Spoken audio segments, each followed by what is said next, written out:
চকচক করলেই শোনা হয় না, এটা চকচকে কচু পাতা। আমরা কেউ কেউ বিষ কচু পাতা বা আদারবাগ বলে থাকি, অন্যান্য কচু পাতার থেকে দেখতে সম্পূর্ণ আলাদা। আমরা শিরাগুলো বার করে নেব পাতা থেকে। বার করে নেওয়ার পরে নুন দিয়ে জল ছাড়া ভাপাতে দেব। আমার মতন এই পদ্ধতিতে তোমরা বানিয়ে খেয়ে দেখো, অবশ্যই আমাকে কমেন্ট বক্সে জানিও কেমন খেতে লেগেছে। আমরা শিলপাটাতে তারপরেই কয়েকটা কাঁচা লঙ্কা নিয়ে নেব, আর কালো সর্ষে নিয়ে নেব, আর সঙ্গে নিয়ে নেব আমরা কয়েকটা রসুনের কোয়া নিয়ে, আর সব একসঙ্গে দিয়ে আমরা মিক্সিতে বেটে নেব। আমি কালো সর্ষেটা শিলপাটাতেই বেটে নিয়েছি, কারণ ভালো মিক্সারে বাটা যায় না, সেই জন্য। খোলা গরম হয়ে গেলে আমি তেল দিয়ে সেখানে কালো জিরে ফোড়ন দিয়ে দেব।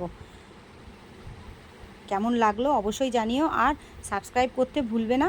সাবস্ক্রাইব করার অনুরোধ রইল আমার চ্যানেলটা বিভিন্ন রকম ভিডিও দেখার জন্য। এবার হয়ে গেছে, সামান্য করে আমি ভেজে নিয়েছি, নুন তখন দিয়েছিলাম বলে এখন আর দিইনি। রেডি।